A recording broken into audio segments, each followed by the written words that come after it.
Good afternoon, folks. This is John Rust on Rust on the Radio on Freedom 95, broadcasting at 9:50 a.m. and 95.9 FM on your radio dial. The right station for talk, broadcasting all across the beautiful fruited plain of Indiana.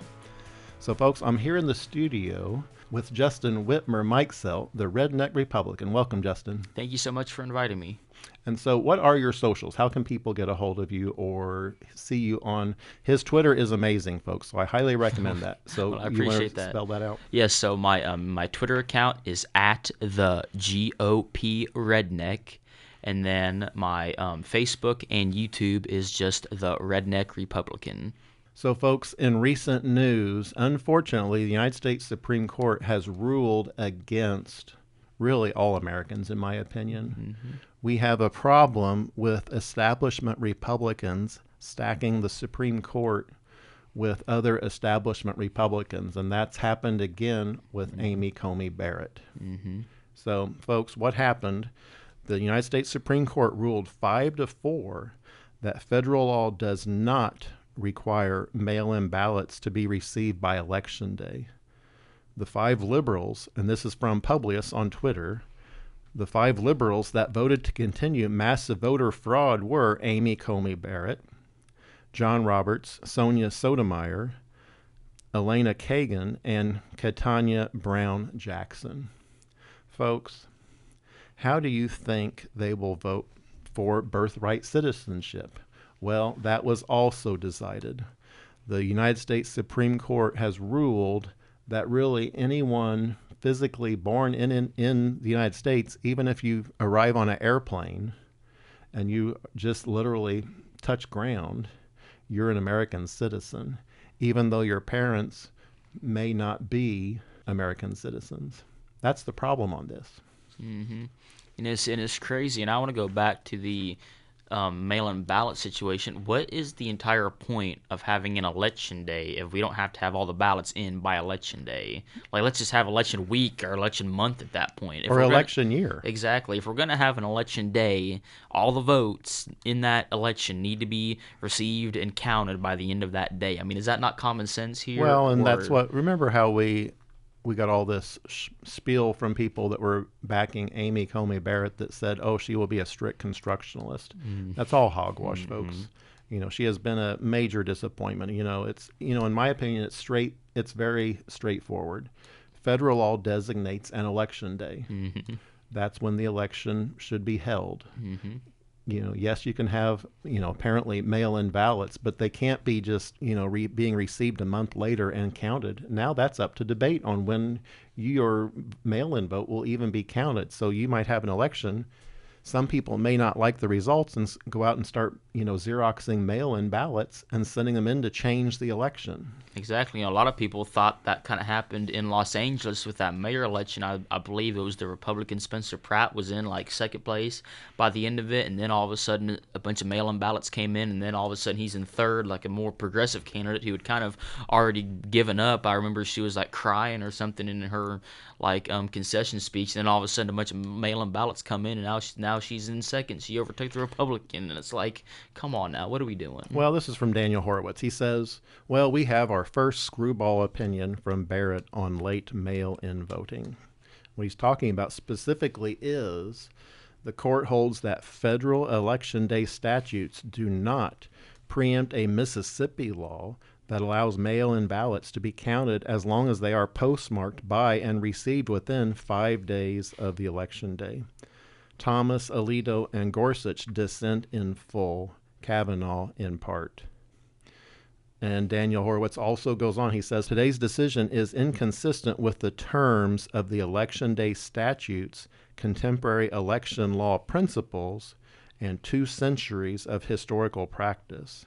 And, isn't the whole idea of the Supreme Court is like when someone has, there's a law or there's something that people aren't really for sure about, they can say, okay, we're going to go to the Supreme Court, and they're going to interpret it and say, okay, this is what it means, this is the letter of the law. Doesn't it seem like by this ruling that they're pretty much going against what the law is saying almost? Well, it's because we got, unfortunately, Jim Banks got his way on this, folks. Mm-hmm. And so, folks, I know a lot of people think Jim Banks is a conservative. That's all hogwash. So, folks, just listen to this. I'm going to show this on the YouTube video version of this, I will have this highlighted so you can actually see the letter. But I am holding that up, and I'm going to read from this. This is from then Member of Congress Jim Banks, pushing President Donald J. Trump to make Amy Coney Barrett a member of the United States Supreme Court. He signed the letter begging President Trump to have Barrett on the court. Listen to this. We write to you today to encourage you to nominate Judge Amy Coney Barrett to the Supreme Court of the United States. After working as a Notre Dame law professor for 15 years, Ms. Barrett was nominated and confirmed to the Seventh Court of Appeals with bipartisan support in the U.S. Senate. In the vetting process for this judgeship, both Judge Barrett's colleagues and students at Notre Dame expressed great confidence in her abilities to carry out her duties on one of our nation's highest courts. We are confident that Judge Barrett, if nominated and confirmed to the Supreme Court, will respect and defend the original text of the U.S. Constitution as intended by America's founding fathers. Folks, she just voted to throw all that out the door. By not recognizing we have an election day, not an election week. And that's, folks, he said the quiet part out loud. Jim Banks said that. He was pushing Amy Coney Barrett as a bipartisan pick for the U.S. Supreme Court. Why is it that we always get these liberal justices appointed by Republicans and pushed by Republicans like Jim Banks and Todd Young and Governor Mike Braun? They all pushed for Amy Coney Barrett. Well, I think you said it right there, talking about these liberal judges. Well, because all these so-called Republicans are a bunch of liberals, is what they are. I mean, they talk a big game. Jim Banks was out there tweeting about how horrible that decision was, and he was going to, push some legislation to try to fix it. But he was the one who went to bat for her. But he's the one that went to bat for the deciding vote in the United States Supreme Court, folks. So it's all hogwash. It's like I talk about these Lincoln Day dinners where these alleged conservatives come to Indiana and speak at Lincoln Day dinners, but it's all a drag show. It's all fake.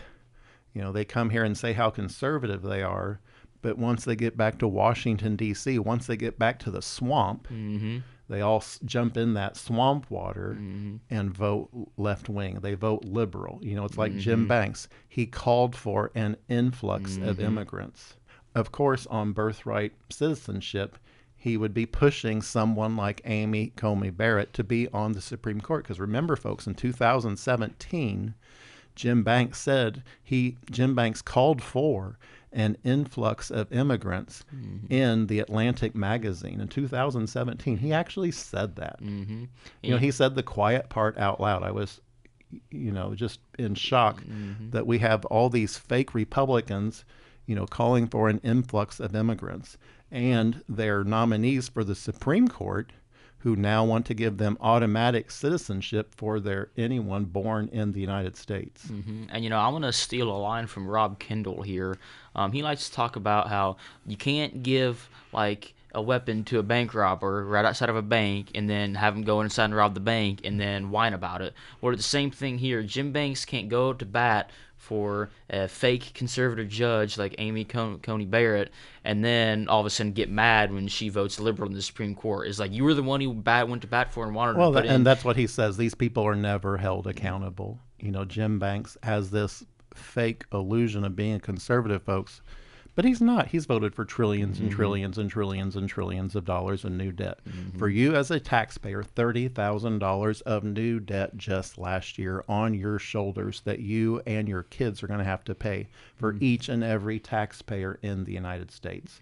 That is awful. That is not being an economic conservative in any way, shape, or form. Exactly. What world is that conservatism? None. And another thing that gets me is it wasn't even just Jim Banks who went to bat for it. It was like you said, Todd Young, Governor. It was the entire Indiana GOP was pretty much going to bat for us. And we get that over and over on the United States Supreme Court, where we get these justices who are really liberals in disguise. Why can't we actually get strict constructionists named to the Supreme Court like Alito and Justice Thomas. It's like just get someone who's gonna go with what the Constitution says, and that be it. That's all I'm asking for is follow the And Constitution. interestingly, Justice Thomas, he was named to the Supreme Court by George Bush. A lot of Republicans want to say, oh, he's this ultra liberal or whatever. No, he actually named Justice Thomas to the Supreme Court a strict constructionist. Exactly. That was one of George Bush's, I think, greatest accomplishments as president. And it's the same with Alito. Look at that. 100%. It's like those are great justices. I'm so thankful that we have them on the Supreme Court. Instead, we get these Jim Banks judges like Amy Coney Barrett, who are really liberals, and it just matches their voting in D.C. Folks, I'm going to say the quiet part out loud here. You have to look at how they actually vote and how they actually act in Washington, not how they speak at Lincoln Day dinners, not how they tweet, because how they tweet has no relation whatsoever to what their real policies that they want to enact are in Washington, D.C. And the thing that I can't stand about it is they do this because they think we're stupid. They think we're too stupid to actually go and look at their record. They think they can just say whatever they want. Well, and they have this fake Twitter account, and it's all fake. It's all contrived with how many people like all these tweets and all that. And it's just hogwash. Again, it has no relation. It has no bearing to how they actually vote in Washington, D.C. That's why I think, folks, we need, how eggs and any food product you buy in the grocery store has a nutrition facts label on it that lists how much fat's in there, how many calories are in there. We need the exact same thing for all politicians. It should list how much debt they have voted for to throw on your shoulders. That's the biggest thing. It's always the economy, stupid, to quote James Carville. And we have massive inflation in the United States now because of Jim Banks and Todd Young. When Jim Banks and Todd Young went to Washington, D.C., folks, your share as a taxpayer of the nation's debt was $170,000 per taxpayer. Now, just 8 years later, thanks to these spendaholics, it is now $355,000 per taxpayer. It's over $1 million per family. Do you remember when Thomas Massey would wear that little pin on his jacket that would have the national debt? How much would I was thinking, how about when we print out ballots for an election day, we print out exactly how much money each candidate has put us more in debt next to their name. I guarantee if we did that, all of them would lose. So, folks, we're out of time for this segment. When we come back, we will dig right back into the United States Supreme Court drifting left thanks to Jim Banks and Todd Young. This is John Rust on Rust on the Radio. We'll be right back.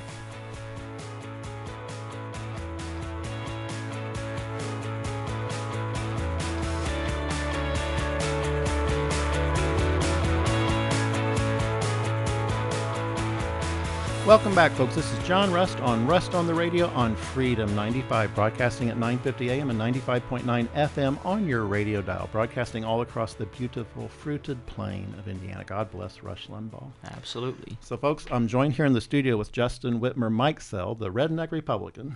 Thank you so much. I always love coming on the show. And we're talking about this birthright citizenship, and I want to read an interesting quote from Donald J. Trump, our president. He says, "I would like to congratulate President Xi and the great country of China on their massive birthright citizenship win." President Donald J. Trump. You know who China can thank for that? It's Jim Banks and Todd Young. They were the ones pushing Amy Coney Barrett on President Trump to be named to the Supreme Court. Why can't we have strict constructionalists named to the Supreme Court? Why do we always get these establishment, quote unquote, bipartisan? And that's what Jim Banks used in his letter. He called her a bipartisan pick. I'm going to read this verbatim. Miss Barrett was nominated and confirmed to the Seventh Circuit Court of Appeals with bipartisan support in the U.S. Senate. Why do we have to have all these bipartisan picks for the U.S. Supreme Court when Republicans have the presidency, when Republicans have the Senate? Instead, we get all these, milquetoast liberals, these milquetoast establishment Republicans who are really not true believers in the wording of the actual American Constitution. Well, I think that's a problem because if they were, I think the problem is they're not actually bipartisan. If they were truly bipartisan, it wouldn't be that big of a deal if they were actually fully focused on the Constitution. But the problem is they are these big liberals who just have these liberal ideas, and at the end of the day, that's why they don't follow the Constitution. Well, and it's like it's always say, this drag show put on by Jim Banks and Todd Young when they come to Indiana. Listen to this, folks. This is from Just the News. It says pro-life and other conservatives are fuming over refunding of Planned Parenthood. Guess what? Just last year, a bill was passed defunding Planned Parenthood for 1 year. That expired. So while Jim Banks is on vacation, I guess, or Todd Young is on vacation, now silently, and you're not hearing a whole lot about it, Planned Parenthood is once again being funded by your tax dollars. Thanks to our, wet noodle fake they're not conservative. I don't want to say fake conservative because they're just fake Republicans. Mm-hmm. With like Jim Banks. They all thump their chest and say, "Oh, how pro-life they are." But why on earth are we allowing funding to go back to Planned Parenthood today? Exactly. And it's because, folks, the Senate, they're not in session. They're on vacation. Congress is only going to be working, I think, 134 days this year. Mm-hmm. And look at what's happening with Mitch McConnell. Mm-hmm. And where is he at? I mean, we don't have any updates on the guy. And there's a lot of theories going around about him. I'm not going to get too much into that, but it's just the fact that this guy had a medical emergency, a couple weeks ago, and yeah, people have said they've talked to him and all that, but we don't know, and that's a problem. It was just like that congressman from New Jersey, Tom Keene, the Republican, who disappeared for a few months, and then he finally come back and said he had depression. Okay, I mean, I feel bad for you. I hope you got the help that you needed, but the fact that you are an elected representative of the people and that you were disappeared for months, that's a problem. In my opinion, you have no right to continue to be a representative of the people, because to be a representative, you've got to show up and you've got to be available. Well, folks, this is what the problem is. There's really not been any difference between, who knows what condition Mitch McConnell's really in than any other member of the Republican U.S. Senate. Mm-hmm. Whereas Jim Banks been the last few weeks, other than tweeting about stuff, they're not doing anything actionable in D.C. The Republicans like to have pro forma sessions in the U.S. Senate to stop President Trump from being able to name people to office in Washington because of these pro forma sessions, and Jim Banks has actually gavelled in some of those sessions. Mm-hmm. What's up with that? I thought Jim Banks was supposed to be supporting Donald J. Exactly, Trump. and like my view, whatever you think of Trump, at the end of the day, he's the president. Let the guy do his job. Let's quit trying to filibuster. Let's quit trying to keep stuff, not working. Just let the guy do his job, and hopefully he does great, and if he does, it's awesome. And if he doesn't, we'll deal with it then. But let's let the process go through. Like I said, let's just quit trying to filibuster the stuff. Well, it's all talk. It's all about talk with them, folks. And listen to this. The National Museum of American History has abandoned historical scholarship for political activism. And this is put out by the White House. The report demonstrates, and they put out a report that demonstrates the museum has shifted scholarship to activism, pointing to the museum's own public statements tying research and scholarship to activism and advocacy, dismantling inherited narratives, using history as a prime tool of social justice, calling for American history to be reframed, and describing museum work in terms of reparations, restorative history, systemic intervention, decolonization, and social justice. Folks, Jim Banks was out tweeting about this earlier this week, about how terrible all that was, even though he was the one who voted to fund it. This is what pisses me off about all of this. He funded all that. He voted to fund that. Exactly. Like, it's just what I said about with Rob Kendall. You can't give a bank robber a gun and then get mad that he robs a bank. You can't vote to fund something and then get mad about what it does when you knew what it was going to do. Only President Trump has rang the bell to stop this baloney going on at the museum. Mm-hmm. The museum fully funded by our Republican Senate and our Republican Congress. Mm-hmm. It was only Donald Trump that stopped that. Mm-hmm. And so, folks, you're going to say, well, he's just a U.S. senator. He can't do everything. They got to do something. Well, they have a bully pulpit. That's the problem. That all these Well, they do. They want to tweet about it and never do anything actionable on it. That's exactly. the problem in the U.S. Senate. That's the problem with Congress. That's the problem with Washington, and that's the problem with career politicians, because they're talking out of their wazoo when they come to Indiana, and then they act totally different. So they will, thump their chest on how horrible this stuff is, for everyone, even though they voted themselves to fund it. That's what really irks me on all this. And it's not just that. Again, it's this massive deficit spending causing this massive inflation that is unfortunately cratering our economy for, folks that are trying to work and just do their job and do the right thing and raise a family.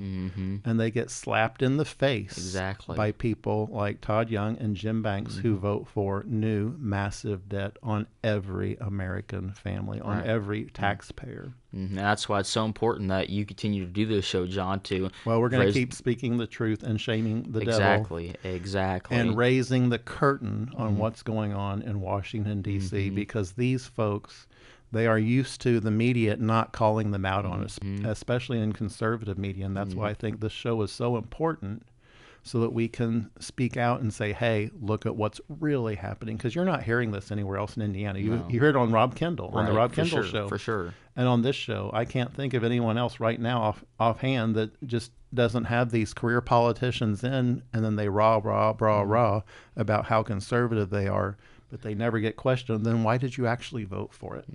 That's the problem. Folks, we're out of time, but I want to close, first of all, by saying thank you, Justin, for coming in again. Oh, yeah. I love coming on the show. I love raising the curtain and, shaming the devil. Very good, very good. So, folks, I'm going to close with my father's favorite Bible verse, Psalm 118, verse 24. This is the day the Lord has made. Let us rejoice and be glad in it. Folks, I will see you all again next week on the radio.